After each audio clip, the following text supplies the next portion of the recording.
Voy a subirlo en dos partes esta clase. ¿Qué les ha parecido a ustedes el... Deja de compartir, ahora sí. El, esta,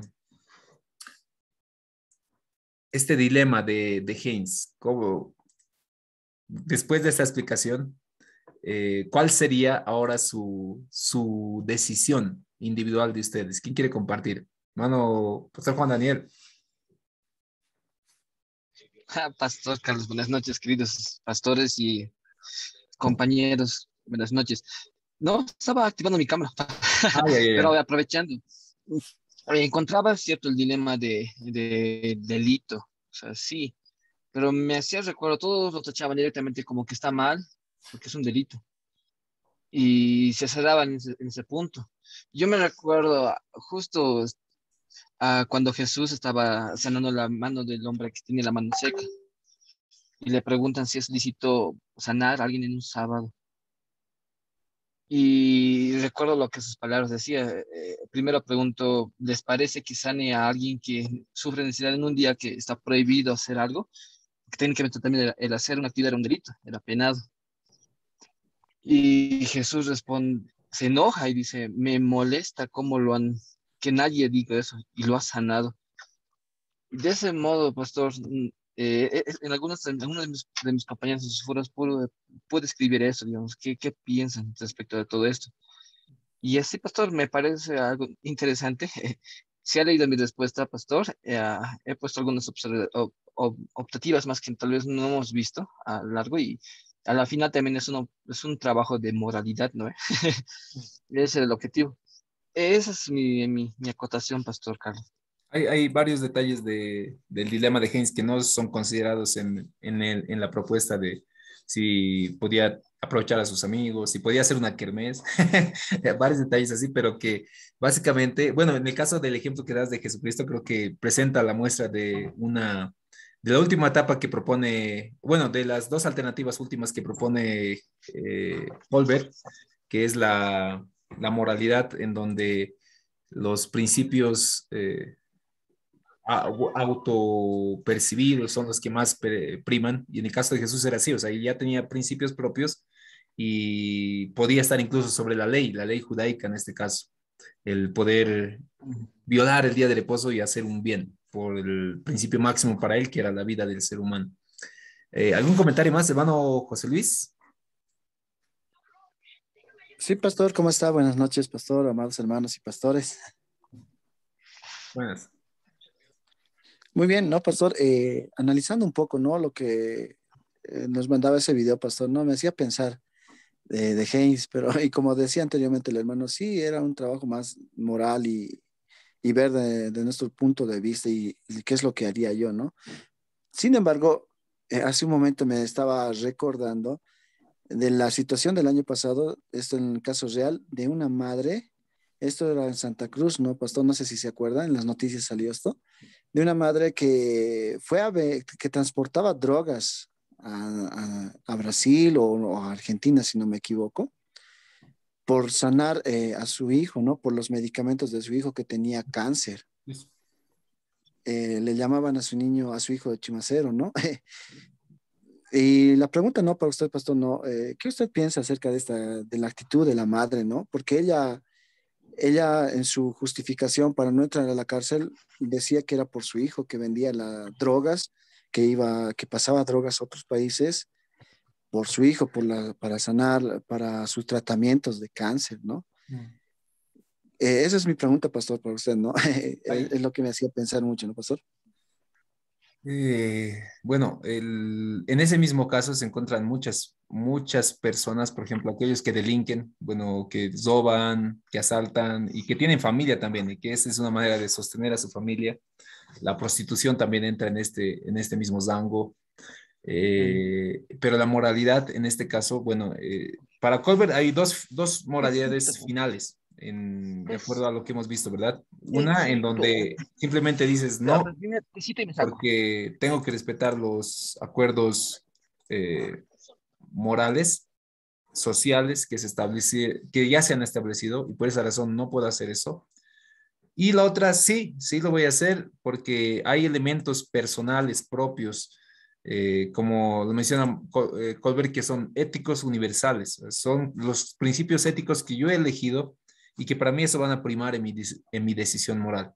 Entonces, en el caso de la madre que das como ejemplo, que ella ha asumido como principios éticos propios el sentido de poder eh, utilizar las drogas o el narcotráfico como un medio para el bienestar de su hijo. O sea, es el mismo caso de Haynes, pero eh, ahora, ahí algo que también nosotros tenemos que comentar es que en qué punto esto de nuestra fe también va a influir en nuestras decisiones morales. Y es ahí una controversia muy importante para nosotros de la fe. O sea, si nosotros nos limitaríamos en base a la sola ley, sola escritura de la palabra, posiblemente sea una decisión muy rígida de decir no, o sea, no podemos robar porque está penado dentro de la Biblia el robar. Más al contrario, motiva el trabajo, está entre los mandamientos como el robar como algo malo, y añadiríamos ahí nuestra dependencia de Dios en el asunto de su voluntad. Básicamente esa sería tal vez una propuesta escritural de la decisión del dilema de Haynes. ¿En dónde se ubica eso? En las primeras etapas, en donde, bueno, es exactamente en la fe o en la moralidad de los principios, una moralidad no convencional, en donde el que me dirán a base del juicio y del castigo propone mi moralidad. Entonces, es la teoría de Colbert, que es una teoría bien controversial. Para nosotros, especialmente dentro de la fe, es bien controversial. Si nos ponemos en circunstancias, en la iglesia igual a veces se presenta ese tipo de situaciones. Evadir impuestos.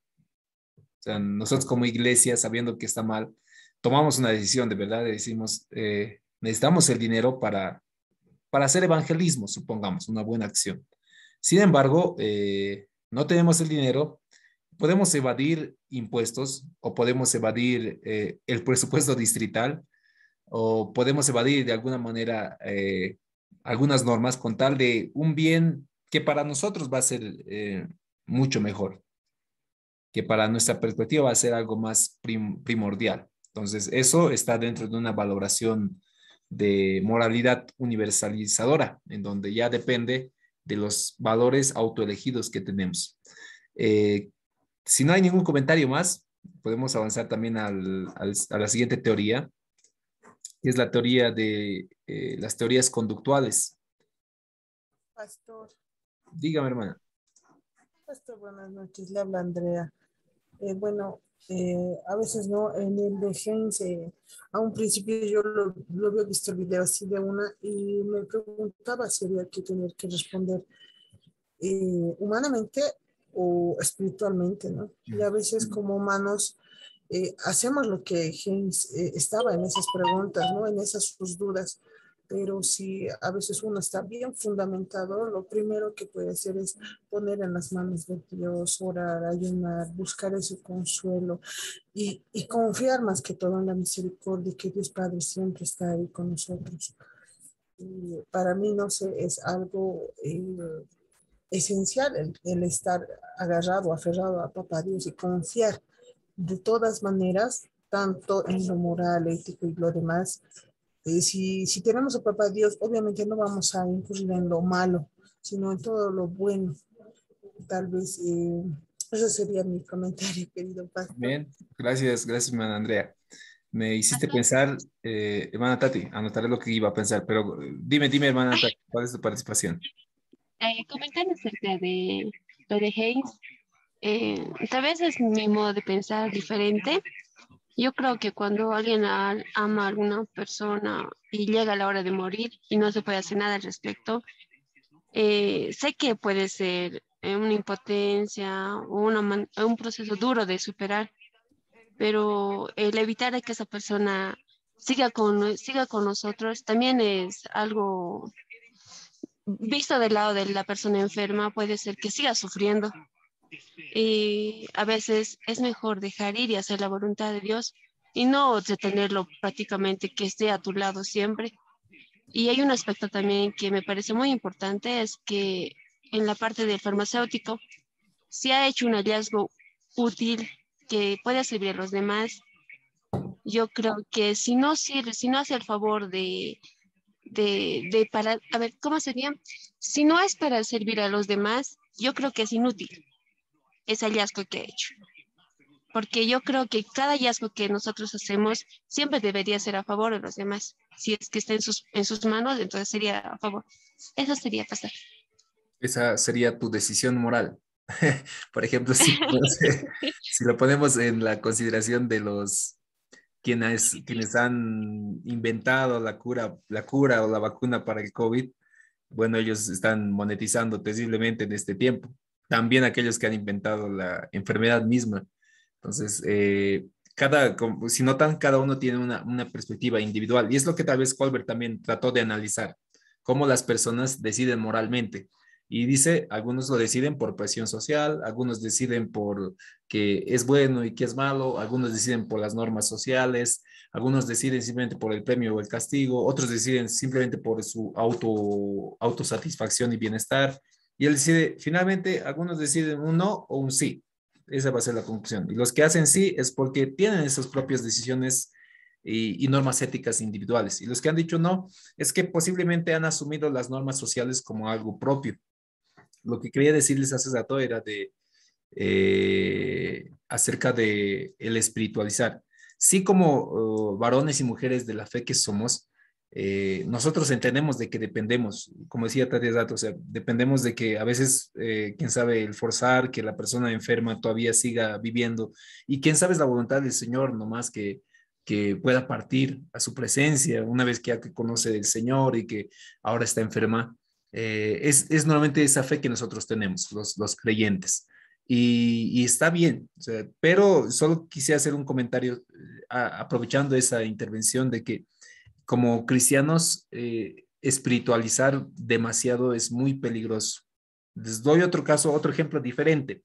Se escucha mucho, no mucho, pero sí se escucha así a rumores o a veces directamente que eh, que hay violencia intrafamiliar entre las familias cristianas, incluso abusos sexuales entre la misma familia cristiana.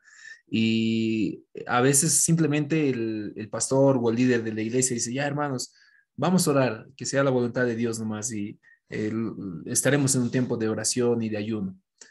Si hacemos eso es un delito, es algo muy dado que la iglesia va cometiendo por el simple hecho de espiritualizar demasiado. Si somos iglesia, debemos actuar conforme también a las normas. ¿Y qué es lo correcto? Lo correcto es presentar una denuncia, proceder a una justicia civil, de tal manera de que se pueda desasir de alguna manera los daños de la persona que está siendo afectada. Algunas iglesias toman una mala decisión y dicen, no, no podemos sacar esto a la luz y hay que cuidar el testimonio y no es lo correcto. O sea, lo correcto es obrar como conforme a las leyes también que vivimos en nuestra sociedad. Solo para un comentario les decía eso. Hermana Tati, tal vez querías... Sí, pastor. Acoplando a lo que usted dice, pastor. Entonces, cuando una persona se casa con un hombre y una mujer se casan, contrae el matrimonio. Y siempre los pastores o los jueces o dicen hasta que la muerte la separe, lo que venir del hombre que no le separe el otro, ¿no? En todo eso, entonces el divorcio estaría bien, porque a lo que yo sabía cuando te divorcias sí, es como una parte del pecado, porque Dios ha unido a una persona y no lo puede separar. Eh, no sé, tengo esa duda. Claro. Hay otro libro que quisieras recomendarles, muy buenazo, que es, este lo tengo en PDF por si acaso, que es Una puerta llamada Divorcio, de David Ormachea, un libro bien controversial solamente por el título, sin embargo el contenido es muy bueno, en donde el autor manifiesta de que en los planes de Dios jamás estaba el divorcio. Sin embargo, cuando todas las familias sufren conflictos familiares, es natural porque somos seres egoístas, somos seres pecaminosos, somos seres que están en un proceso de aprendizaje. Nadie aprendió a convivir con otra persona constantemente todos los días durante toda la vida. y siempre hemos sido hasta esa fecha del matrimonio seres individualistas, seres que han crecido solos, obviamente con cuidado de padres, todo ello, pero que hemos crecido solos, dormimos solos, comemos solos, y hay un punto en donde tiene que ser diferente, los dos tienen que ser una sola carne. En la ley, y Jesucristo también lo manifiesta, de que en los planes de Dios no estaba el divorcio. Sin embargo, si hubiera la circunstancia que existe un conflicto familiar entre matrimonios, o un conflicto matrimonial, eh, y solo la iglesia, después de enterarse del conflicto matrimonial, que puede ser en los casos más severos adulterio, o en un caso simple, simplemente tal vez algún tipo de adicción en la familia, o sea, que hay de todo, hay adulterio, hay adicciones, hay violencia, hay, quién sabe, conflictos de intimidad, son diversos factores que se presentan. Sin embargo, el autor manifiesta, y estoy de acuerdo, de que eh, en la Biblia no hay evidentemente razones de divorcio, es lo que el Señor ha establecido. Sin embargo, por la dureza del corazón del hombre, es la ley en Moisés que se lo ha permitido. Y ahora en la ley había la distorsión, y el Señor justamente eso lo manifiesta, de que el judío literalmente ya solicitaba divorcio de la mujer por cualquier razón en el tiempo bíblico.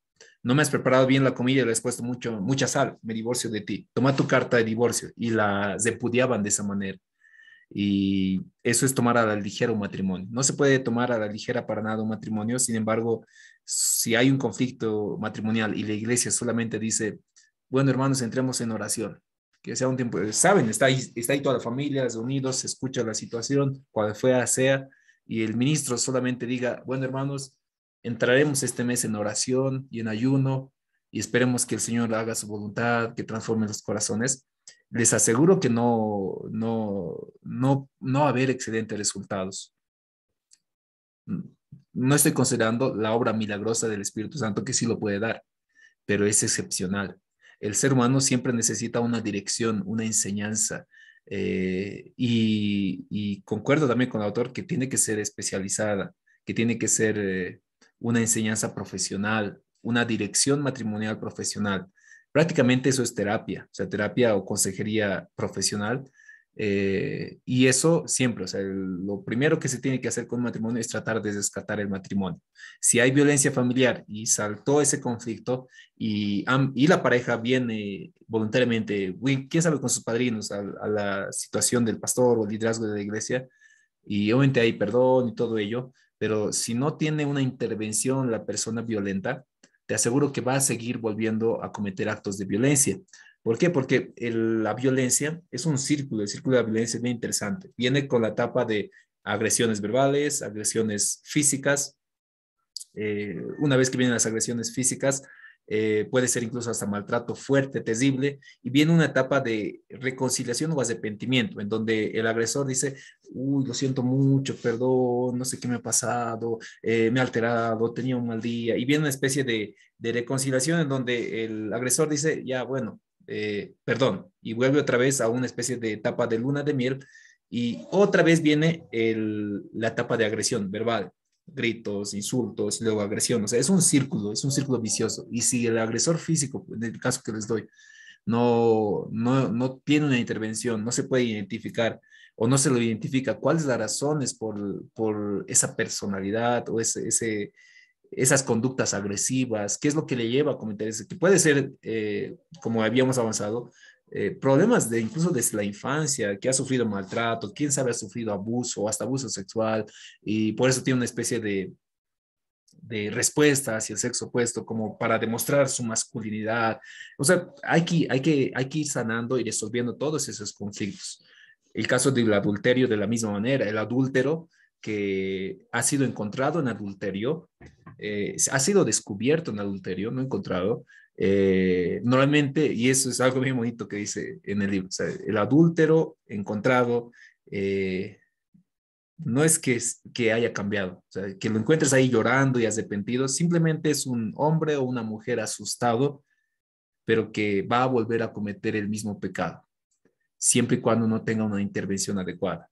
Defiende en este libro a capa y espada lo que es el matrimonio. No es una puerta llamada divorcio, no es un libro de que te motiva a que tú te divorcies fácilmente. O sea, se tiene que tratar de resolver lo más pronto posible para que exista una reconciliación matrimonial y una estabilidad matrimonial. Sin embargo, si la familia vive en un ambiente de violencia, agresión física, corresponde acudir a las leyes civiles y a pesar de ello, si el agresor desea tener un arrepentimiento sincero, serio y toma también las correspondientes direcciones para cambiar sus actitudes y sus conductas, puede llegar a una conciliación de ese matrimonio. Sin embargo, no podemos mandar como pastores o líderes de la iglesia a que la hermana o el hermano vuelva a un círculo o a un espacio donde puede perder la vida o puede seguir un maltrato, violencia, violaciones.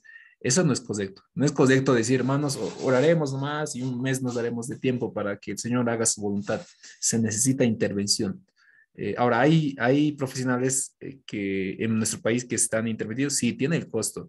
Y el matrimonio igual tiene un costo, o sea, que se tenga una estabilidad matrimonial no es fácil, o sea, tiene un costo, posiblemente conseguir un profesional que pueda hacer una intervención profesional en el matrimonio es un costo, pero a veces pueden invertir en una botella de vino de 250 y una terapia que está, quién sabe, entre los 70 hasta 150 o 200, depende del terapeuta, es necesario. O sea, la iglesia debería capacitar o por lo menos tener a profesionales capacitados en esas áreas, de tal manera que podamos presentar como un servicio. Eso, mis hermanos, así que no sé cómo, bueno, hemos llegado en el asunto de espiritualizar, ¿verdad? Así que el divorcio es aceptable, bueno, no aceptable, es una necesidad cuando amerita la situación en donde alguno de los cónyuges está decidido en permanecer en su pecado.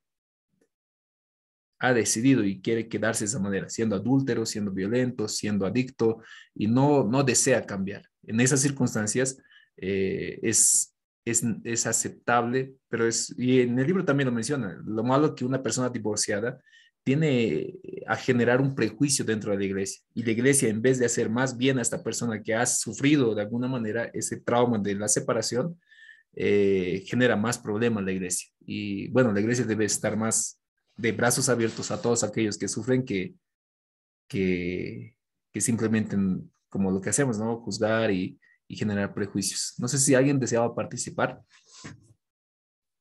Pastor, eh, en todo lo que es esto de la moralidad y lo que hablaba, Pastor, entonces, ¿se podría decir que estamos entrando en un relativismo moral? Porque pienso que en este tiempo que vivimos nosotros, en este siglo, ya todo ha cambiado, ¿no? A lo bueno ya lo dicen malo y a lo malo lo dicen está bien, ¿no? Ya no hay esa moralidad absoluta. Incluso tal vez en la iglesia mismo ya no practicamos lo que son los principios de Dios. Tal vez, como usted decía, indirectamente en los impuestos de la iglesia o querer evadir algunas cosas que nos correspondería como iglesia cumplirlas ante la ley en lo que es en nuestro país mismo.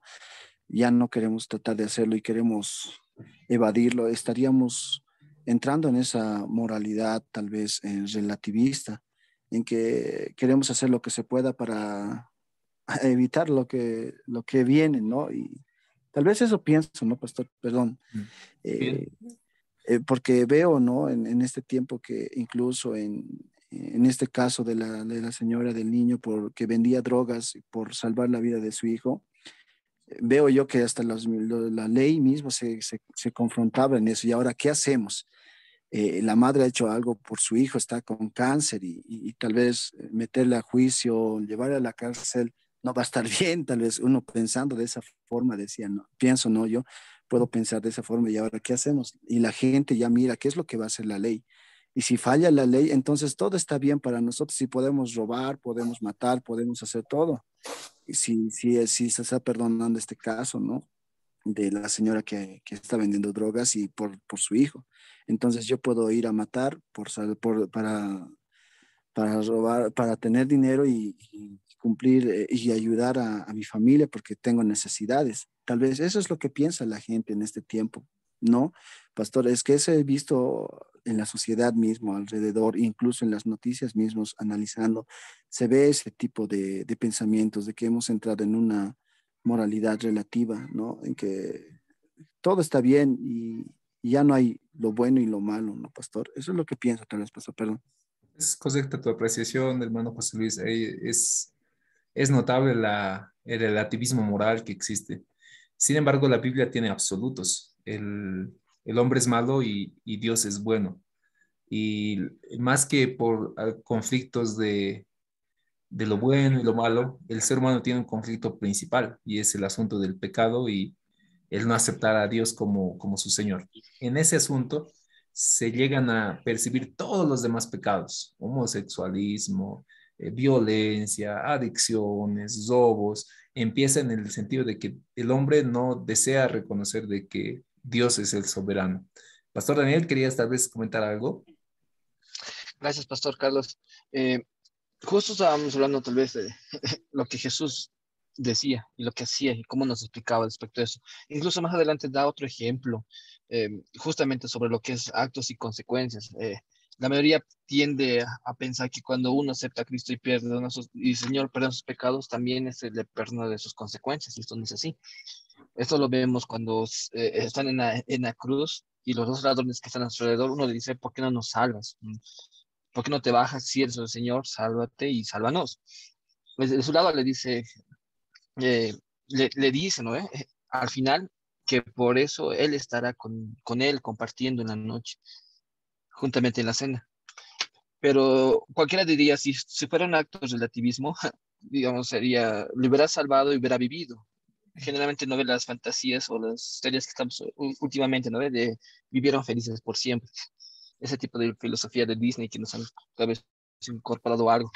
Pero Jesús hace esto, lo perdona, pero el ladrón paga las consecuencias de sus actos, que es morir por lo que había hecho, pero el Señor sana y lo perdona. Lo perdona espiritualmente. Y eso tal vez hay harto que estábamos pasando hoy en día, ¿no? Incluso los pastores tenemos este tipo de conflictos a la hora de entrar en disciplina o hacer algo al respecto. Solo lo colocan al miembro en disciplina, no hay una terapia de por medio, no hay una reconciliación, todo lo que se trata acerca de, solamente le metemos mucho énfasis a lo espiritualismo. Y como acaba de decir hace rato, espiritualizamos todo. Pero tal vez para dar una ayuda para hermanos sería, eh, Jesús sí nos hace eso, pero también nos pide que seamos responsables por nuestros actos. Él nos va a acompañar en todo el proceso, pero también quiere que tengamos el amor hacia el prójimo y el amor hacia los demás, hacia su creación como prioridad. Pero el hecho de que, digamos, ahorita decían lo de la madre que había hecho, lo correcto sería que la madre entra a la casa, pues ha cometido un error y se ha metido algo. Había tal vez otras opciones en las que podía errar. Moralmente, tal vez sus intenciones estaban malas, pero sí se ha equivocado y debe asumir la consecuencia de sus actos. En esto tal vez la iglesia puede apoyar de diferentes modos en los cargos del niño, o sea, dar esfuerzo. Y es algo que tal vez hoy estamos eh, ahí sobrevalorando el esfuerzo de la iglesia. Recuerdo, pastor, su prédica que daba en la reunión y generalmente eso voy a recalcar tal vez en esto, es, siempre oramos, ¿no ven? Al finalizar, Señor, no te olvides de los niños pobres, no te olvides de los huérfanos, pero hoy en día necesitamos una vida en Cristo activa y proactiva. En vez de pedir esto, deberíamos ser más concretos y decir, Señor, oye, ¿a quién puedo ayudar? Eso realmente, Pastor Carlos, me ha llegado a mí y es una forma de ver tal vez esta parte de la moralidad, Pastor. Muchas gracias, Pastor, no me quiero extender. Gracias, pastor. Estamos para eso como iglesia, para afectar a la sociedad desde nuestra moralidad, desde nuestras decisiones éticas, de la manera como nos comportamos. Y no está mal, o sea, en algún punto tal vez el comportarnos de una manera diferente a la sociedad puede ser que sea mal visto para muchos. Sin embargo, el Señor siempre nos ha mostrado hacer siempre lo correcto. Hay principios bíblicos para todas las áreas de nuestras vidas y a base de esos principios es bueno guiarse. La formación, la educación. El hermano Elian Zoque, querías participar tal vez. Sí, buenas noches, pastor, buenas noches, pastores y hermanos y hermanas. Ah, Primero, es que pasa que durante mucho tiempo también he estado conversando con los jefes, con compañeros del trabajo, que me decían siempre que hay no sé si hay, se han enterado que hay joven que era asesino, en serie, un sicario en serie, mejor dicho, que tiene más de, ¿cuánto? 20 o asesinatos aquí en Bolivia, Sí. que ahora está en la cárcel en San Pedro y que es pastor ahora, que predica la palabra. Y muchas veces ahí me paso así debatiendo de ese tema que siempre me dicen que con qué moral con qué moral se compartiendo sobre Dios después de haber matado tanto, después de haber causado tanto daño a tantas personas inocentes, con qué moral ya comienza a predicar la palabra. Dos, y ahí se me ocurre.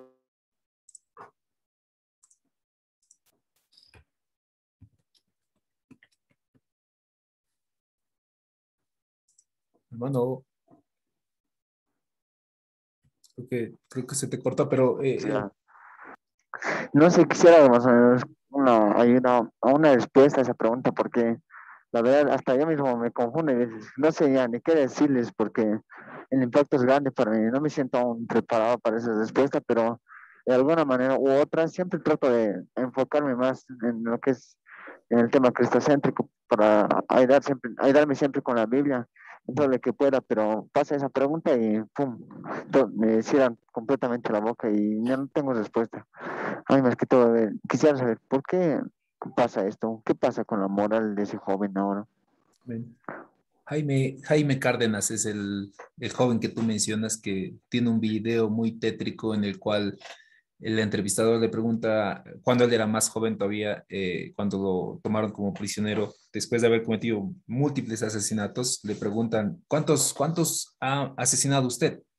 Y él responde, no sé, o sea, ¿acaso cuando tú matas vacas, cuentas cuántas vacas matas? O no sé. Y es una persona es un antisocial, una persona antisocial muy fuerte.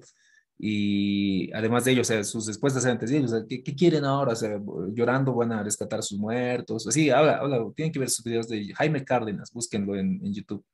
El asunto es que recientemente, hace un mes más o menos, ha aparecido esta novedad de que Jaime Cárdenas incluso tiene TikTok, al parecer una relación de pareja, o sea, con una persona cristiana posiblemente, ha afectado en gran manera su vida este tiempo y ahora está predicando acerca de su conversión dentro de la cárcel porque sigue todavía con cadena perpetua. ¿Con qué moral él está predicando?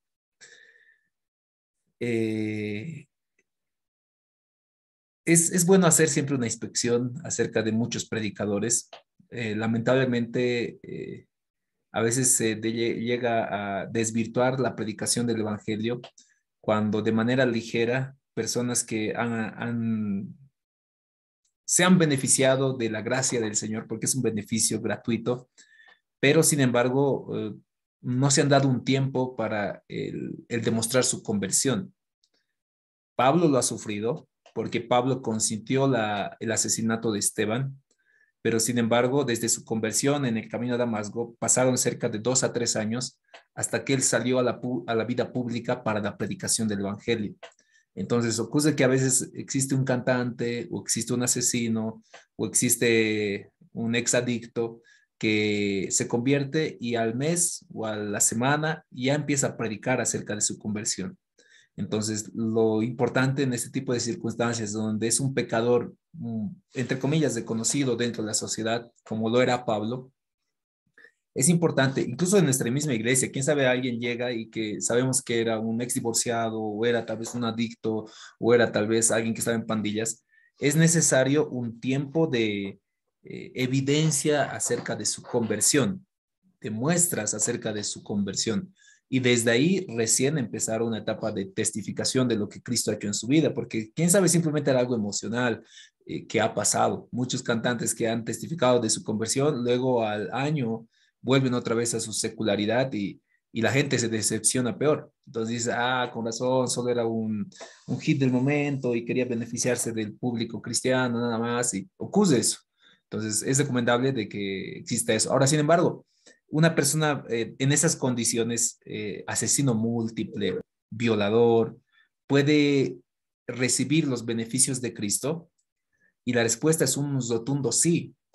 Y eso es lo más hermoso de la gracia del Señor, de que no hay pecado, no hay nada malo que nos aleje de Dios, de su gracia, y no hay nada bueno tampoco que podamos hacer como para que nos acerquemos más a Dios. Simplemente la gracia de Dios en Cristo nos permite ser recibidos por Él, ser justificados, degenerados y adoptados. Entonces esta persona, el error que ha cometido es que de forma inmediata, desde su conversión, ya empezó a testificar con mucha firmeza y bueno, el tiempo dará la razón posiblemente al joven y que evidentemente ha sufrido un cambio sobrenatural de parte del Señor.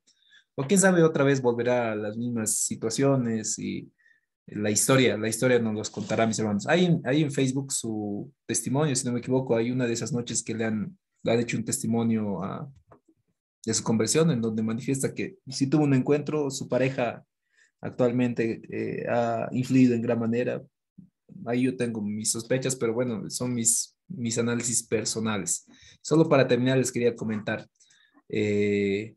un joven en una clase de bandas que tenemos en Belén, manifestaba algo que le preocupaba a él acerca de la moralidad, en el hecho de que en su trabajo literalmente se aprovechaban de su bondad, se aprovechaban eh, de su cristianismo, lo vamos a poner así, y a muchos nos ha ocurrido de esa manera. O sea, el hecho de que hazme este trabajito, o me lo haces esta tarea, o me lo haces este examen, o me copias esto, y tú dices no, y la persona se ofende, así son los cristianos, y se van.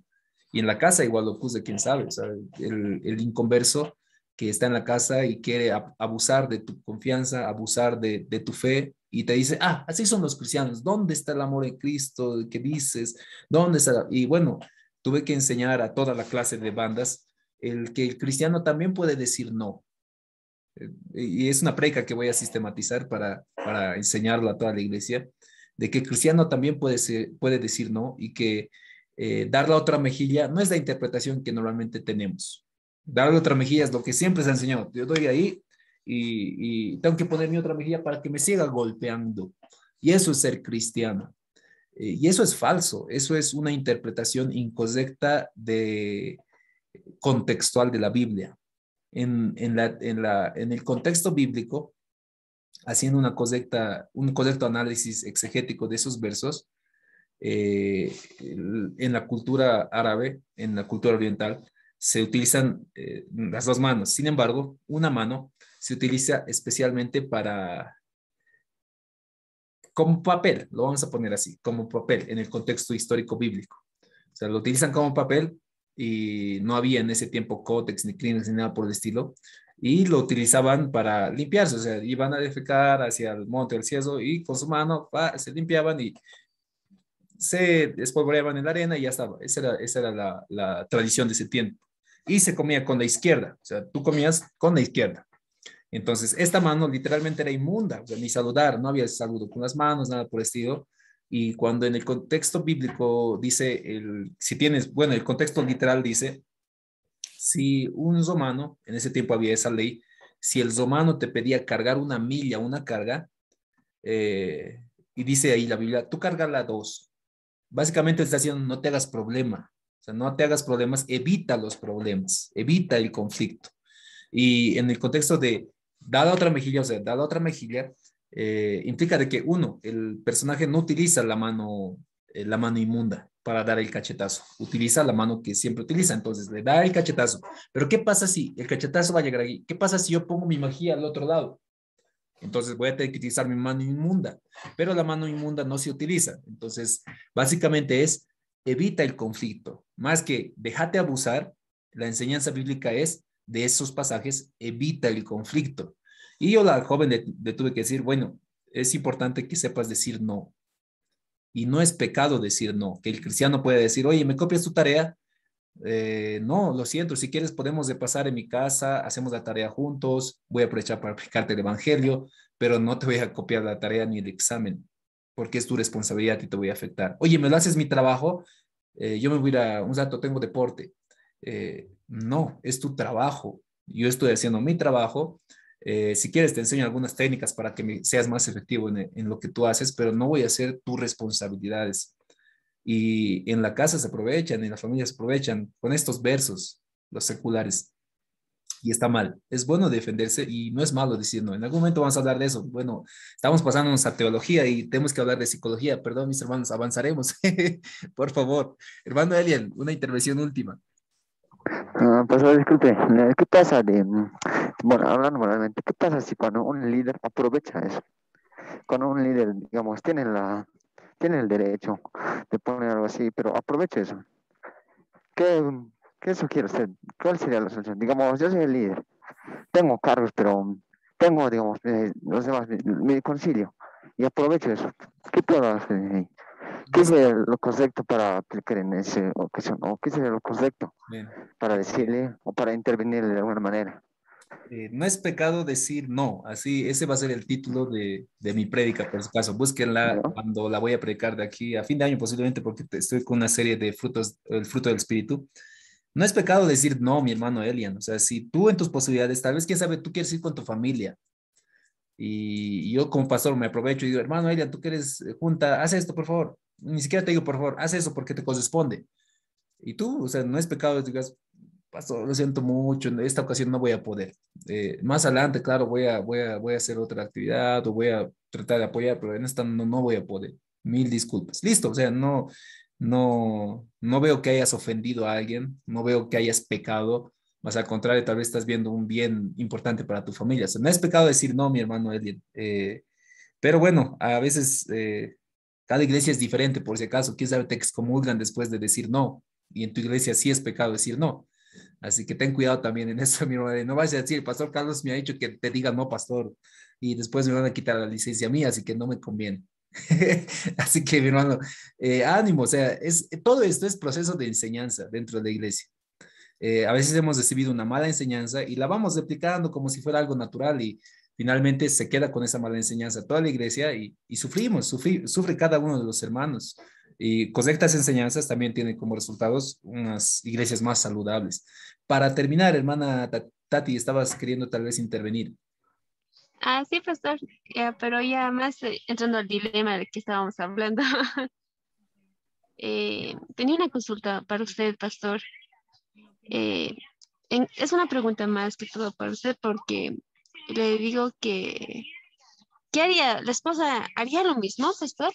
Si poniéramos los roles según el dilema que hemos encontrado, lo invertiríamos. El hombre sería el enfermo y la esposa sería la que está buscando el mensaje. ¿Cree que usted, la esposa, haría lo mismo? Porque no todos pensamos igual, no todos tenemos el mismo corazón. Y según su criterio. ¿Quieres que responda si la esposa hubiera hecho lo mismo? No sé, es la historia de Haynes, pero varía, o sea, como te digo, cada uno tiene una decisión moral independiente de sus valores, de sus normas éticas, de su experiencia, de su vida, de su vivencia, y varía, o sea, yo, por ejemplo, yo sobaría, y posiblemente sí sobaría porque para mí prima más el amor, supongamos mi respuesta, o sea, para mí prima mucho el amor que tengo a mi esposa y haría hasta lo imposible con tal de tener unos cuantos minutos más de vida con ella, algo así. Podría ser mi respuesta. ¿Eso conforme a qué? A mi moralidad, a mi experiencia. Entonces, la esposa de Haynes haría lo mismo, va a variar conforme a su experiencia, a sus propios valores, a su ética. Y entonces cada decisión moral que tomamos siempre va a variar conforme cada persona tiene una moralidad bien diferente. Y en ese punto se vuelve relativo. ¿Y qué hacemos todos los cristianos? Tratar de que nuestras decisiones morales vayan conforme a principios bíblicos. Y eso va a ser algo bien saludable para nosotros. Por eso comentábamos hace rato esto de poder denunciar. Eso es conforme a nuestros principios. Dios es justo y nos pide que hagamos también justicia y eso corresponde también. Entonces, siempre dejarnos guiar en nuestras decisiones morales de acuerdo a principios bíblicos. Para ir avanzando, las teorías conductuales. Skinner, Pavlov y Watson. Yo creo que han escuchado en algún momento histórico de su vida acerca del condicionamiento clásico, o posiblemente ustedes han sido condicionados también. Yo recuerdo en el colegio, esto es condicionamiento por si acaso, cuando estamos en clases y de pronto suena el timbre, ¡trin! Y todos, ¡yeah! Y se ponen felices y de pronto entra el gente, van a disculpar, ha sido un error, mil disculpas, se ha pasado, estaba arreglando un cable y sonó el timbre, sigan nomás en su clase, falta una hora más. O sea, el timbre ha sido un condicionamiento hacia nuestras actitudes. Suena el timbre, ¡yay! Pero no había sido. Entonces, ocurre una campana, un timbre, un chocolatito, una rosa. Los amenes que decimos como muletillas también son una forma de condicionamiento. Los directores de culto utilizan mucho condicionamiento algunos especialmente con la iglesia. El que nos salta no es de Cristo. Uy, varias personas. Hermana Zud, ¿deseas participar? Sí, buenas noches, pastor. Estaba escuchando las intervenciones, aunque mi internet está intermitente, y sin embargo, creo que sí es muy difícil, ¿no? Intervenir más que todo con temas de redención, creo yo. Cada vez que veo a una persona, eh, no sé, con un pasado sumamente oscuro, pienso en Pablo, ¿no? En el perseguidor de la iglesia, literalmente. Y los odiaba al extremo de perseguirlos, ¿no? Y después cuando se convierte, vemos a los mismos cristianos como no creerlo al principio. Es muy difícil.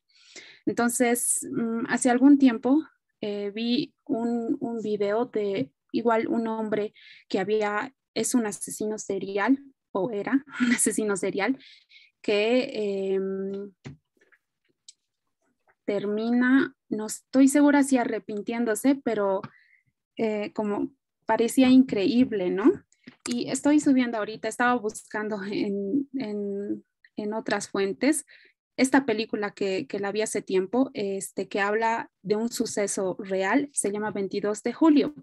En esta película, este hombre asesina a varios jóvenes que era, creo, de gente importante en un campamento.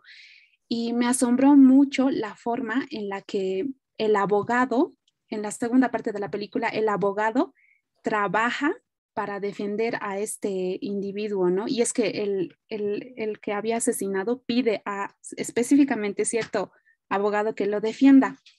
Y la película no es cristiana ni mucho menos, pero realmente me asombra cómo el hombre hasta el final, de verdad hasta el final, porque lo encarcelan ciertamente, pero hasta el final él hace su labor como abogado, ¿no? Y eso me llamó mucho a la reflexión porque lo más fácil creo yo es juzgar a la gente y tal vez no entender como el proceso entero que el Señor puede estar haciendo en una persona. Pero bueno, eso me llamó la atención de esta película y lo traigo a colación. Sería bonito utilizar esa película como ilustración del verso que dice, abogado tenemos para con el Padre, al Espíritu. Y más o menos el Espíritu Santo está haciendo eso, es una función que cumple de abogar por nosotros en nuestro pecado, en nuestra condición. Entender cuán grande es la gracia para con todos nos satisface. Bueno, me genera mucha satisfacción el Señor decir, wow, Señor, realmente eres todopoderoso, que puedes perdonar hasta un asesino o alguien que ha hecho tremendo daño. Y algunos se incomodan porque se creen muy buenos. Eso, no sé si Manuel ya consultaba eso de que, ¿por qué, con qué moral va a volver a predicar? O sea, se incomodan porque en su pensamiento se creen que ellos son muy buenos. Sin embargo, toda la raza humana es muy mala. Y eso es lo que Dios ha dictaminado, es lo que Dios entiende, de que el ser humano es muy malo y que solamente por medio de Jesucristo puede llegar a alcanzar la justificación, nadie más. Y la justificación, la gracia, la sangre de Cristo es tan poderosa que es efectiva para todos. Para los que se creen muy buenos, lamentablemente, no es efectiva, porque consideran ellos que no necesitan de Cristo. Sin embargo, el que ha pecado mucho y se le ha perdonado mucho, el Señor dice, no, más ama. Y aquel que cree que no ha pecado, literalmente no ama a Dios y piensa que se autosatisface y es autosuficiente. Gracias, hermano Zud. A ver si logramos ver esa película en Netflix. Pues seguiremos acerca del conductismo. Les comentaba que todos nosotros en algún momento hemos sido condicionados. Eso es la teoría conductista. Esta teoría se ha planteado de una manera muy interesante y hoy por hoy la mayoría de las empresas, publicidades, la vida misma, se encuentra conductismo, muy efectiva para poder obtener conductas, aprender nuevas conductas. Eso justamente es la definición del aprendizaje conductual, que es, se define como la adquisición de nuevas conductas o comportamientos. Eso va a ser la definición de aprendizaje conductual. Entonces, el conductismo, como dice ahí la definición, es esa teoría psicológica de aprendizaje y que principalmente nos va a hablar de estímulos que nos ayudan a aprender mejor. Estímulos positivos, negativos, de esfuerzos, castigos, que lo vamos a ir conociendo. ¿Dónde nace eso y cuál es la historia del conductismo? Tenemos dos tipos de conductismos y que han hecho sus propias investigaciones o experimentos especialmente. El condicionamiento clásico de Iván Pavlov y el condicionamiento operante de Frederick Skinner. Primero vamos a ver el caso de Iván Pavlov. Iván Pavlov utiliza en su investigación a un animal para demostrar su teoría de aprendizaje. Al animal, ustedes notarán que si tienen animales cachorros, pesitos, que cuando ustedes les ponen un plato de comida o ya están sirviendo la comida, el pedito mueve la cola y empieza a babear y ya tiene ahí. O sea, eso para Pavlov, la salivación es una respuesta incondicional. O sea, de manera natural, él incondicionadamente va a empezar a babear y a sentirse feliz. Y hay un estímulo incondicionado también. O sea, yo le doy normalmente mi platito y ya está feliz él. O sea, es algo natural. Entonces, en la teoría de Iván Pavlov dice, ¿será que yo puedo conseguir que mi peso salive sin necesidad que yo le dé comida? Entonces hace un experimento. Cada vez que el pesito, bueno, aquí otro evento, o sea, es un diapasón o un timbrecito, ping, que suena, y el peso no le pasa nada. O sea, el peso, ping, claro, ¿qué es eso? Dirá el pesito, pero no pasa nada. Esa es una respuesta no condicionada. Entonces, Iván Pavlov dice, ¿será que yo puedo hacer que el pesito salive? O sea, su pregunta de investigación es eso. ¿Será que el peso puede salivar sin la necesidad que yo le dé la comida? Y hace un experimento y añade un estímulo condicionado, que es, cada vez que yo le voy a dar comidita al peso, él naturalmente babea, se emociona. Yo le voy a sonar el timbre, ¡tin! Y mientras él va a estar comiendo, todas las veces, todos los días, cada vez que coma, yo le voy a dar la comida y le voy a hacer sonar, ¡tin! Todas las veces, ¡tin! Y va a estar en esa acción el animalito. Y voy a hacer el experimento final. Le voy a quitar la comida y solo voy a sonar el diapasón o el timbrecito. Ya no hay comida y de pronto, ¡tin! Y el pesito. Eso es un condicionamiento. A través de un estímulo ya condicionado, ya tengo mi respuesta condicionada, lo que yo quería obtener. Esto se aplica normalmente, cotidianamente. Yo les doy un ejemplo. Imagínense algo. Estoy agarrando aquí en mi mano un limón amarillo, jugoso, y lo voy a cortar. Ahora miren este efecto que está pasando en ustedes. ¿Cuántos han empezado a salivar? Solo levanten su mano. Ustedes están como el peso de Pavlov, tienen una respuesta condicionada. Solamente porque yo hice ese efecto y les hice imaginar, o sea, porque tu cerebro ya ha asociado el limoncito como que a salivar automáticamente. Entonces, ¿de qué me sirve esto para mí como pastor saber qué hizo Pavlov con sus experimentos? Puedo utilizar esto para obtener aprendizajes dentro de la iglesia más efectivamente. El caso de Skinner en su experimento hizo algo similar también. El tipo de condicionamiento que él se llama es el condicionamiento operante. ¿Qué hizo Skinner? Utilizó un ratón. Ahí tenemos al ratón. Y utilizó refuerzos. El ratón utilizaba una palanquita. Si la ven ahí, bueno, no es muy notorio. Y la palanquita, aprieta la palanquita, ¡pam! Y le sale una bolita de comida. ¡Tim! Y el ratoncito dice, ¿qué ha pasado aquí? ¿Por qué me han dado comida? Entonces el ratoncito dice, bueno, quiero más comida. y obviamente no la alimentaban. Esto de condicionamiento, por si acaso, para hacer esta teoría se hizo maltratos animales, ténganlo en cuenta, y maltratos humanos también, que enseguida van a ver el caso de Watson. Entonces el ratoncito apretaba la palanca y salía la comida, comía, se forzaba esa conducta.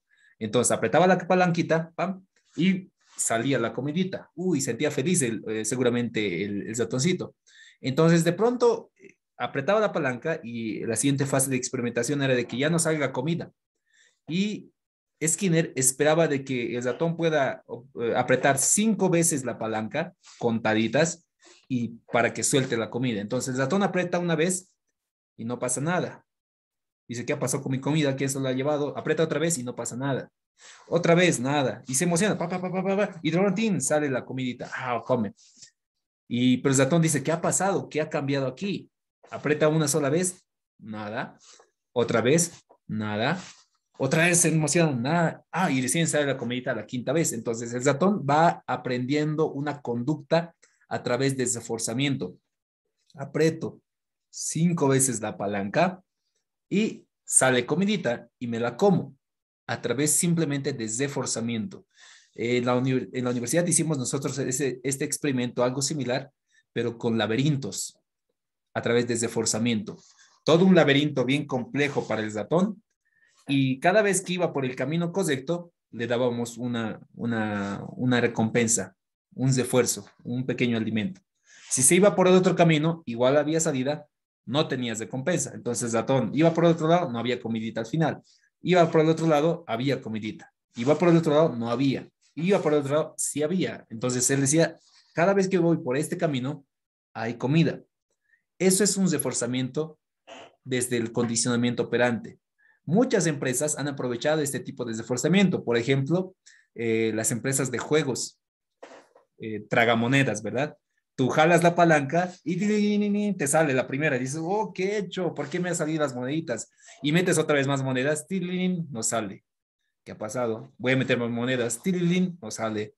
Voy a meter más monedas, no sale. Voy a meter una moneda más, salen muchas monedas, digo, entonces tengo que meter 20 monedas y me va a salir, y empiezo a reforzar mi propia conducta, autoesfuerzo, autocondicionamiento. Utilizado en diversas circunstancias, tanto el condicionamiento operante y tanto el condicionamiento clásico de Skinner, puede ser muy efectiva para poder obtener alguna conducta dentro de nuestras iglesias. En el caso del condicionamiento operante es el que más se utiliza o más se ha sistematizado, que es acerca del esfuerzo y el castigo. Los esfuerzos nos van a ayudar a aumentar la probabilidad de una respuesta. ¿Qué implica? Yo quiero que mis jóvenes lleguen bien temprano a escuela dominical. Quiero que estén 9 en punto o 10 en punto conforme empiece mi escuela dominical. ¿Qué hago entonces? Ya sé, voy a utilizar condicionamiento operante. Cada vez que el joven llegue puntual, yo le voy a dar un dulce o un chocolate. Pam, llegas 9 en punto, te veo, te doy tu chocolate. Y el siguiente domingo tú no llegaste 9 en punto, sino llegaste 9 y 10. No te doy tu chocolate. O sea, no te digo que te voy a dar chocolate, simplemente no te doy. Al siguiente domingo llegas 8:50 temprano y te doy tu chocolate. No le digo que es un esfuerzo, simplemente le estoy esforzando la conducta que yo quiero esperar. Se utiliza mucho en terapia esto de esfuerzos, castigos. El castigo, lo contrario, disminuye la probabilidad. También lo hicimos igual en experimentación con ratones. Después ya se prohibieron todas las experimentaciones. Creo que fuimos los últimos grupos con hacer experimentos en la universidad. Se le ponía tabla metálica y con electricidad para castigar una conducta en algún ratón. O sea, tenía que pasar, por ejemplo, un circuito de obstáculos y yo no quería que pise cierto punto, entonces le ponía un esfuerzo castigo y el ratón se asustaba y prefería ir por otro camino. Aquí es donde también nace lo que son las supersticiones, por ejemplo. Esta mañana me levanto con mi pie izquierdo, ¡pac! Y de pronto me sugestiono y leo y me entero de que ir con el pie izquierdo es de mala suerte. Me sugestiono y además de ello, en el día me fue muy mal, me fue terrible, me choqué el auto, me robaron y es reforzado esa conducta. Entonces, Al día siguiente, Nicanor que me levante con el pie izquierdo. Voy a levantarme sí o sí con el pie derecho. Muevo mi catre para que no me acusa nunca más. Y he empezado una superstición. Los horóscopos, todos esos detalles empiezan a través de condicionamientos operantes. Entonces, es útil, es muy interesante a través de esfuerzos o castigos. Es como funciona el condicionamiento. Tengo estímulos, quiero una respuesta o una conducta visible, observable, entonces refuerzo esa conducta. ¿A través de qué? A través de estímulos.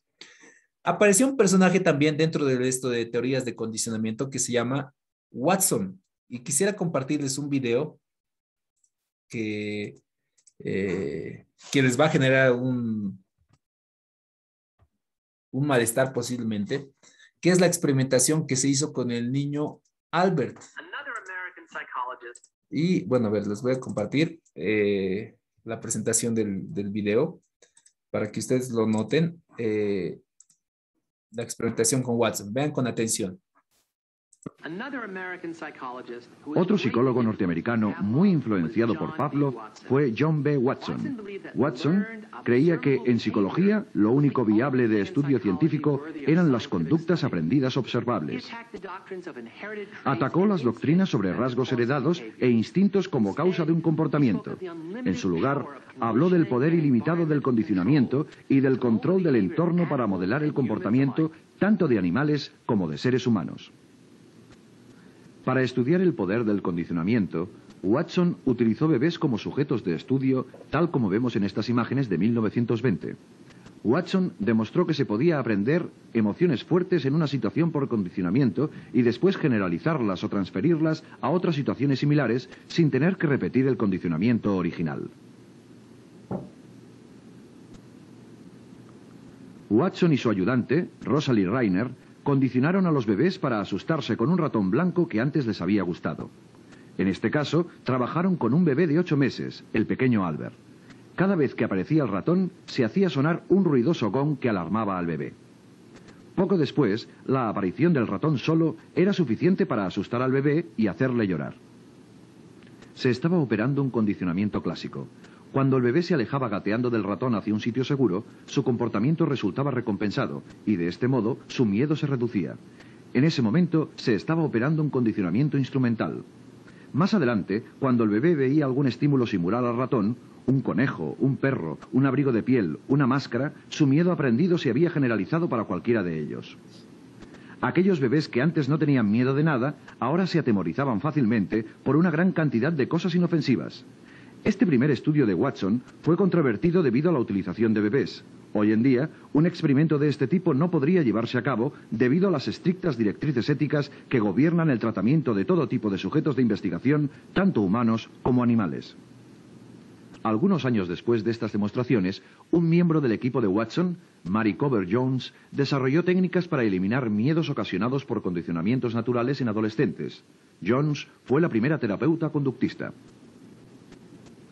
Pero estas técnicas llegaron demasiado tarde para algunos de los sujetos de Watson. El destino del pequeño Albert permanece en la incógnita. Otro psicólogo norteamericano muy influenciado por Pavlov fue John. Es el caso del bebé Albert, en donde se aplicó condicionamiento operante, condicionamiento clásico, para obtener una conducta. Esa es la explicación de por qué nosotros tenemos miedos. Básicamente el ser humano no nace con miedos.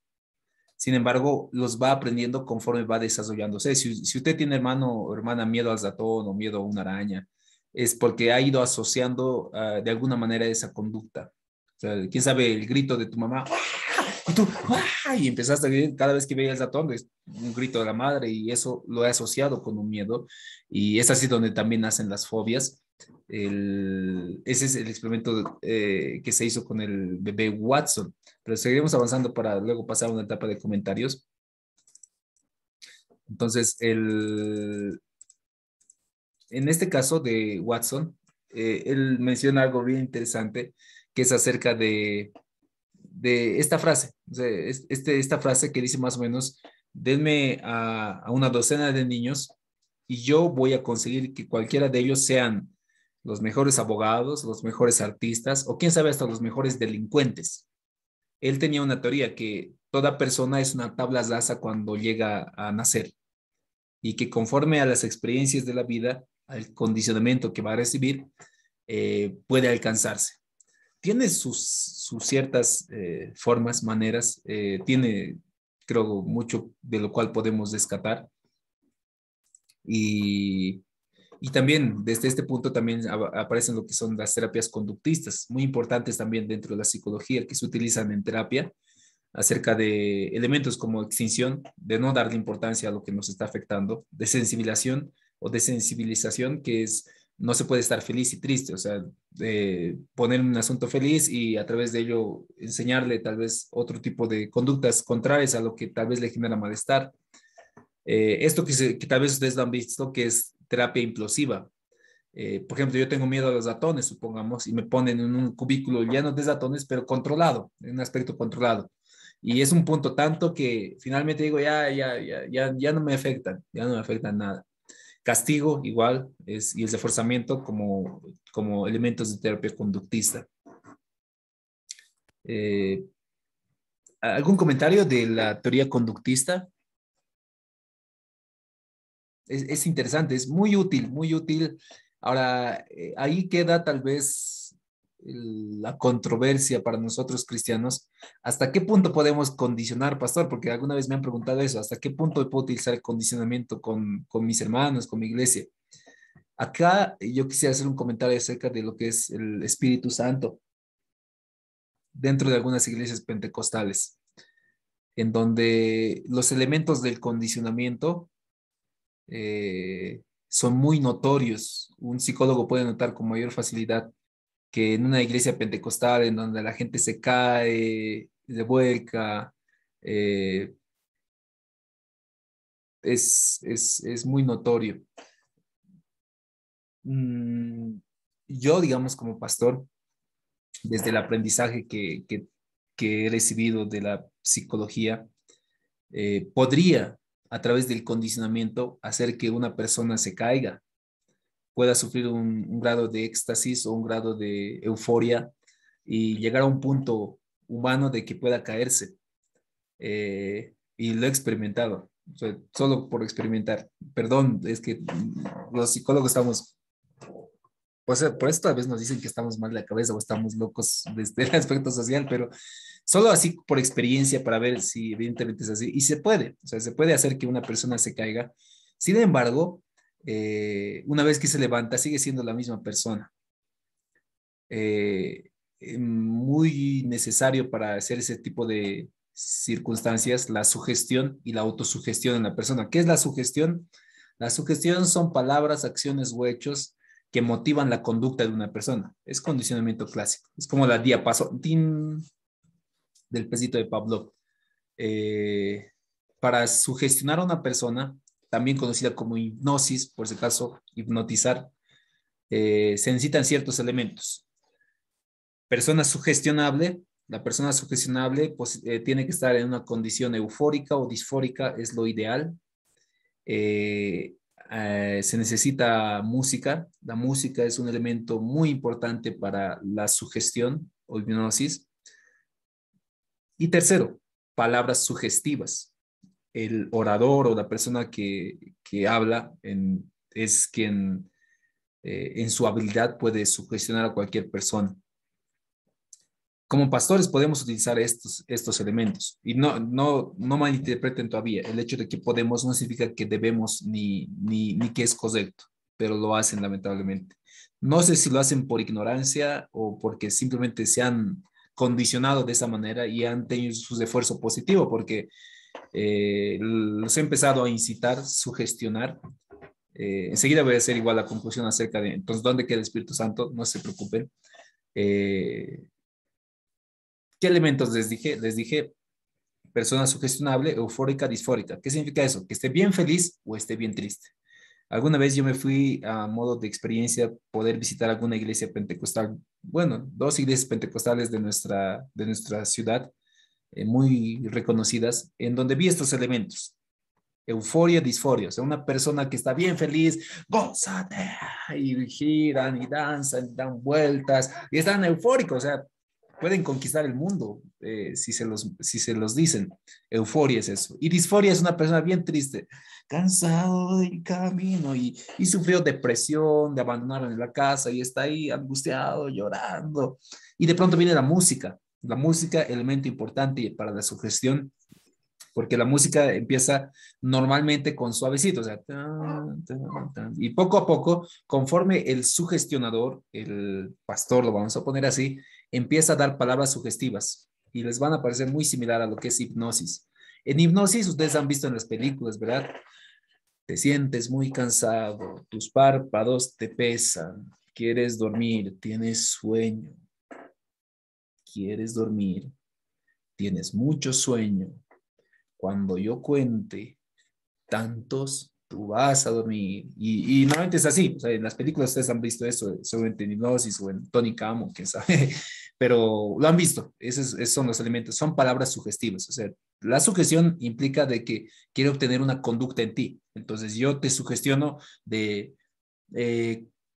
vas a empezar a sentir un fuego en tu cuerpo, vas a empezar a sentir un calor en ti, algo va a pasar en ti, no te vas a poder explicar, te vas a caer, y son palabras sugestivas, te vas a caer, te vas a levantar, vas a sentir un temblor, un fuego, son palabras sugestivas. Y esto asociado a la música, les decía, suavecito, y conforme va elevando la música, el orador también eleva su gestión. O sea, empieza tan suavecito, hermanos, tómense de las manos todos, algo va a pasar extraño en este momento, no te vas a explicar, es el Espíritu Santo, y de pronto vas a sentir un fuego, te vas a caer, allá van a liberarse demonios, allá, y el tambor, pum, pum, pum, pum, pum, pum. Cuando gritemos, poder de Dios, o algo así, y ¡fum! Ocurre extrañamente, por arte de magia, ocurre lo que el sugestionador predijo que iba a ocurrir. Eso nada más y nada menos que es condicionamiento clásico. ¿Se puede obtener ese tipo de conductas? Claro. Les decía Zato, no sé si lo hacen por ignorancia o porque saben que eso es poco razonable y poco espiritual y poco maduro para un cristiano. Sin embargo, lo siguen haciendo. ¿Por qué lo siguen haciendo entonces, pastor? Porque tienen sus esforzamientos. O sea, yo veo que todos se caen y me dicen, oh, pastor, oh, la unción está contigo. Y tengo, es como mi bolita de pretzel, ¿verdad? O mi bolita de comida. Oh, me siento importante porque cuando yo camino se caen y es fácil de sugestionar también. Pero la pregunta ahí, ética para nosotros es, evidentemente la persona habrá sufrido un cambio en su vida o simplemente fue una caída y después se levantó. Ahora, ahí quiero hacer el paréntesis para que no digan, hablas con el Espíritu Santo. No niego para nada de que el Espíritu Santo se manifiesta en algunas personas de esa manera. ¿Por qué? Porque el Espíritu Santo es soberano. El Espíritu Santo hace como Él quiere. Sin embargo, al tener el conocimiento de que es posible obtener también de una manera, ¿qué sería? De una manera artificial esas mismas conductas, me limitan a mí de hacerlo. Me es irresponsable si yo pudiera hacer ese tipo de conductas, aunque sí se puede. Entonces, esto en cuestión del condicionamiento es personalmente para mí algo desagradable el utilizar ese tipo de manipulación para obtener algunos beneficios personales de fama. Algunos ministerios de alabanza también aplican mucho de esto de condicionamiento y sugestión. Hermanos, ¿dónde está tu gozo? Levanta la mano si estás con gozo. El que nos falta no es de Cristo. Vamos, una vueltita para Cristo. Todos esos elementos son condicionamientos. Y es también un delito. Estás incitando a que la persona tenga una adoración conforme a lo que tú quieres, a lo que tú esperas. Y si es que no es de esa manera, tú te enojas. El adorador se enoja porque no está conforme a lo que yo pensaba, a lo que yo imaginaba. Sino, y empiezan a molestarse. Yo he visto muchos adoradores que se molestan. Había un campamento que yo me sentía muy agotado y no podía ni levantarme. Algunos campamentos suelen ser así. Conforme a la edad voy avanzando, me doy cuenta de eso, de que ya ni levantarme puedo para adorar, y no es que quiera eh, o no quiera adorar al Señor, simplemente que estoy cansado y considero que puedo adorar ahí sentado, quebrarme al Señor, adorarle. Y disgustó, creo, eso al ministro de alabanza y empezó a dar, los que están sentados no son hijos de Dios, no quieren adorar al Señor, porque tienes que adorar al Señor levantado, levanta tus manos, da un grito, salta, gira, voltea, media vuelta a la izquierda, a la derecha, vista al frente, no sé, cada adorador que le presenta conforme a sus modernidades. Lamentablemente eso les comento que es condicionamiento clásico. Ustedes que ahora ya están aprendiendo, eviten hacerlo, eviten hacerlo y permitan también que la gracia del Señor pueda desamarse conforme a su multiforme manera de presentarse dentro de la iglesia.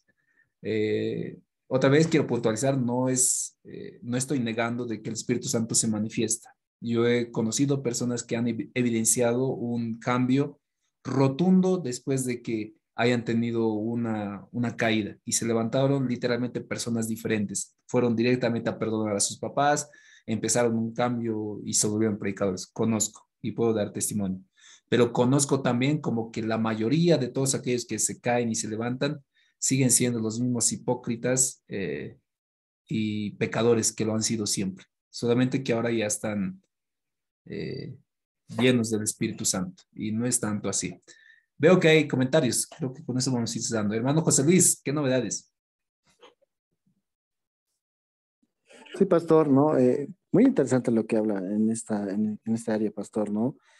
Acerca de la sugestión. He evidenciado por mí mismo, ¿no, pastor? Mi abuelito, que en paz descanse, era parte de una iglesia pentecostal, neopentecostal, perdón, en la que el pastor hacía ese tipo de sugestiones. En ese momento yo no sabía, ¿no? Imponía manos y a la fuerza, ¿no? Yo sentía que a la fuerza hacía caer a muchas personas. Y creo que para ellos era costumbre hacer eso ya. Ya no era obra del Espíritu Santo, ¿no? Y también vi esto en jóvenes, en la que estas iglesias neopentecostales que están apareciendo practican mucho esto de la sugestión. Y en muchos de los jovencitos en en los que trabajaba el año pasado, este tipo de sugestión había mucho en los jóvenes, acerca de la vestimenta, acerca de la adoración. Y decían, no, esta iglesia no es de Dios porque no están llenos del Espíritu Santo, que no están adorando bien, ¿no? Y confundían a muchos jóvenes, ¿no? Y para mí esto de la sugestión es como una espada de doble filo. Tal vez yo incluso como ministro de alabanza, en algún momento he hecho esto, ¿no? Y me ponía a pensar, cuando pasé teología de la adoración, me ponía a pensar que lo que estaba tal vez indirectamente, sin saber, lo estaba practicando y estaba mal, ¿no, pastor? Y es lo que entendí, ¿no? Que es una espada de doble filo. Igual en medicina esto se aplica a la sugestión. Yo como personal o como en el área de salud, cuando tenía un paciente, yo le decía, estás sano, por hacerle sentir bien al paciente, porque el paciente decía, estoy mal, estoy enfermo, muy mal, no sé qué voy a hacer. Y tal vez por tratar de animarle, yo decía, mira, tus resultados están buenos, pese a que tal vez estaban un poco mal sus resultados, pero yo les decía, estás bien, vas a mejorar. Y había un semblante en el paciente de que había una esperanza de decir, sí, estoy bien, voy a recuperarme, voy a sanarme. Es lo que muchos médicos en algún momento en el personal de salud realizan esta sugestionabilidad para poder ayudarle al paciente, porque muchas veces las enfermedades psicológicas muchas veces se manifiestan en esa área, ¿no? Y eso, ¿no, pastor? Vi también eso, ¿no? En muchas iglesias neopentecostales, volviendo a esa área, que muchos pastores practican esto. Con un fin, como usted lo decía, pastor, no sé, tal vez sería beneficioso para ellos, pero no lo sé, tal vez entraría a ese punto ya de querer juzgar, pero yo lo único que digo, solo Dios sabe, pero sí entiendo de que cuando están entrando en esa área de su gestión, no lo están haciendo conforme al Espíritu Santo, sino conforme a lo que ellos quieren hacerlo, pastor. Amén. Como mencionas, sí es un arma de doble filo.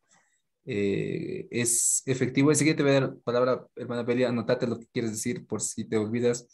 Es útil, por ejemplo, yo notaba, o sea, en algunas prédicas, a veces invitamos al ministro o al tecladista para que pueda acompañarnos en el tiempo de oración. Y obviamente para mí orar con música es mucho más hermoso. O sea, yo puedo orar con mayor tranquilidad y es lo que verificaba también en ese tiempo. Entonces, pero es condicionamiento, eso sí, es condicionamiento, pero es efectivo también. O sea, nos ayuda a meditar de mejor manera, a orar con mayor tranquilidad. Entonces, por eso es, por ejemplo, cuando pedimos al ministro, por favor, acompáñanos con un teclado, entonces, de alguna manera colaboras en la adoración y oración que tiene la persona. Entonces, es una arma de doble filo porque tal vez lo puedo utilizar para manipular también dentro de la iglesia y dentro de la adoración, y eso también es incorrecto. Hermana Belia, buenas. Ahora sí, por favor. Buenas noches, pastor. Bueno, mi pregunta era, ¿no? Así como están hablando de la sujeción.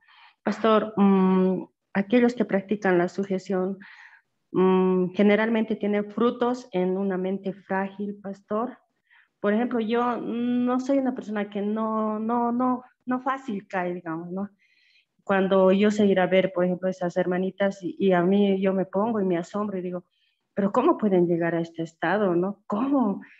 O sea, tan frágil será su mente. Y, pastor, esa es mi pregunta, pastor, si funciona así esta sujeción con todos o con aquellos que tienen una mente frágil, pastor, o no existe la mente frágil, pastor.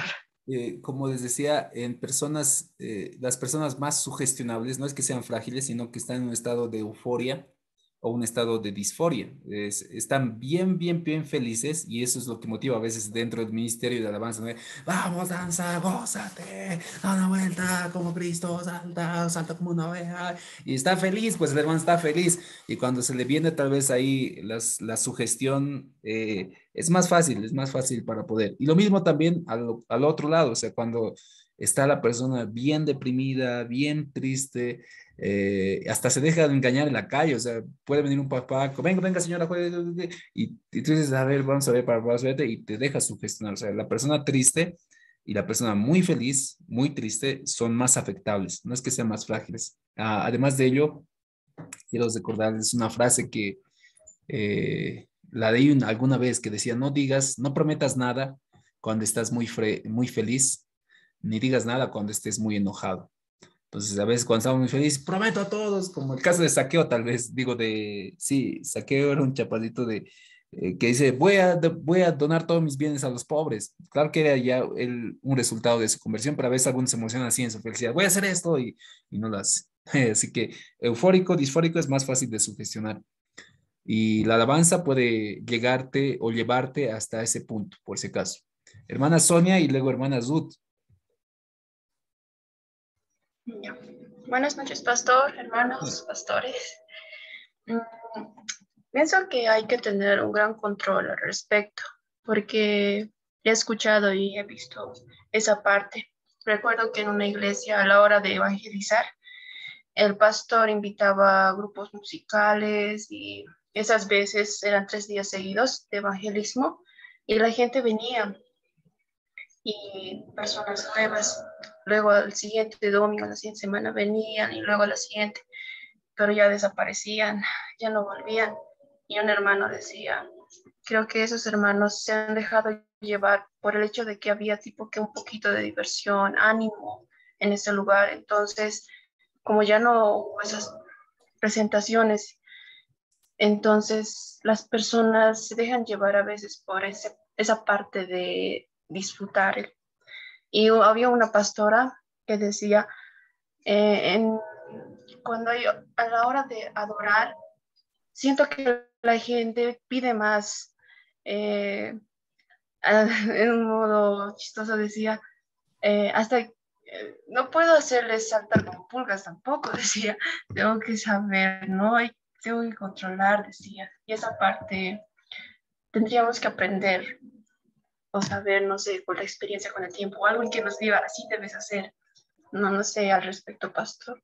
¿Cuál sería lo indicado? En cuestión de la música, Hay mucho que deshilar todavía. Yo tengo algunos principios en cuestión especialmente de la danza que tal vez has ido mencionando. En la danza, lo espontáneo siempre va a ser algo que se ha presentado en la Biblia, la danza espontánea. Hoy por hoy se presenta la danza coreográfica de los ministerios de danza, pero poco de adoración tiene eso porque estás más concentrado en tu coreografía que en la adoración. Ahora, cuando tú ya conoces la coreografía de memoria, entonces con facilidad puedes presentar una adoración desde ese punto. Cuando el ministro de alabanza, el director de culto empieza a incitar al pueblo a que haga una coreografía específica, se pierde el sentido de adoración desde la danza, o sea, porque es simplemente el querer del ministro, el director de culto. Y hay que tener mucho cuidado porque igual sigue siendo sugestión eso. Es un asunto bien amplio de hablar, el asunto de la sugestión. Hermana Zud. Sí, pastor. Bueno, yo quiero hablar desde el otro lado en realidad, más allá de ver experiencias en las iglesias. Me pregunto a mí misma, ¿no? ¿Y acaso no existe suficiente como prueba, inclusive en la Biblia, de que, bueno, más que el mal sí existe, que es una afirmación muy general? Sí puede haber sugestión, y me refiero al lado malo, no solamente recordando de qué el Señor nos ha liberado, y para hablar también de cuánto deberíamos valorar esto que el Señor nos ha regalado, que es salvación. Si hablamos de salvación, liberación, es de algo, ¿no? Entonces, por ejemplo, recordando de qué ha librado el Señor al pueblo de Israel cuando ha salido de Egipto. Solo para recordarles y para traer contexto, Egipto había esclavizado al pueblo de Israel por más de 500 años, ¿no? Y ellos trabajaban 24/7, prácticamente no descansaban. Y cuando el Señor les da los 10 mandamientos ahí en el desierto y les dice que van a tener un día sabbat, ¿no? Un día donde tienen que descansar, les estaba de alguna manera el Señor, bueno, en realidad les estaba contando como la historia verdadera. Esto es el diseño que yo he creado para ustedes, no que trabajen 24/7, que sean esclavizados, sino que tengan un día de descanso. Y esto no solo era para ellos físicamente, sino también para las tierras, ¿no? Todos conocemos el jubileo, que las tierras tenían que descansar cada cierto tiempo, ¿no? Y hay varias cosas como que el Señor les va contando como la historia verdadera de algo que había sido sugestionado, creo yo, en algún punto por Egipto, ¿no? Y quería, y esto lo escuché en una prédica, y quería buscar ahorita sustento histórico. En Egipto habían muchos dioses. Entre ellos había un dios Ra, que tenía relación con el sol, y que la sugestión era: si no trabajas, ese Dios te va a matar de día. Y de noche ni siquiera podían descansar porque supuestamente este dios Ra toda la noche pasaba peleando con otra diosa, y al final, si amanecían bien, significaba que había terminado peleando la batalla y volvía a salir ese dios para volverlos a maltratar todo el día. Entonces estaban realmente esclavizados, ¿no? Y después hay muchas otras, ahorita solamente recordando parte de la prédica, pero ¿por qué esto de en los altos se hacían ciertos rituales, ¿no? Que no están como específicamente en la Biblia, pero por la historia podemos enterarnos que eran aberraciones realmente, ¿no? Y cómo el Señor a lo largo de los profetas tú puedes ver realmente es bien triste cuando les dice siguen volviendo a sus dioses, ¿no? Como volviendo a las costumbres de antes. Y la pastora decía, nunca juzguen, cuando dice, tengo miedo de la oscuridad. Y me hizo mucho sentido porque por ese Dios Ra han vivido 500 años. Yo pienso que hasta generaciones que nunca han conocido la historia verdadera, como lo que el Señor realmente había planeado para el pueblo de Israel. Eso, pastor, mi reflexión es un tanto como, ¿y acaso no existe? ¿No dice acaso la Biblia que nuestra lucha no es contra carne ni sangre, sino contra principados que están en el aire? O sea, es como, el Señor nos ha rescatado, nos ha traído del reino de las tinieblas al reino de la luz, ¿no? A su luz admirable. Entonces, yo creo que sí existe. Y cuando usted hablaba de palabras, inclusive mencionaba un ejemplo, ¿no? Como estás cansado, quieres dormir. Solo recordaba este texto que dice, la fe viene por el oír, y oír la palabra de Dios, ¿no? Y Hebreos 4, cuando dice que toda la palabra es útil para, y dan muchos verbos, ¿no? Redarguir, instruir. Está hablando de palabras, el poder de las palabras. Entonces, yo creo, pastor, que estamos en una batalla, y todo creyente, inclusive desde que decide aceptar al Señor en su corazón, debiera estar consciente de eso, que está entrando en una batalla espiritual, ¿no? En muchos sentidos. Y eso, que el Señor, a medida que vamos caminando con Él y en Él, nos va dando discernimiento también, más allá de nuestras propias experiencias, y de juzgar nada más, ¿no? Eso, pastor. Bien, gracias, hermana Zud. Para ir terminando el día de hoy, vamos a hacer un ejercicio en el Quizlet que les he enviado. Voy a dejar de grabar en este punto. Aquí simplemente va a venir el examen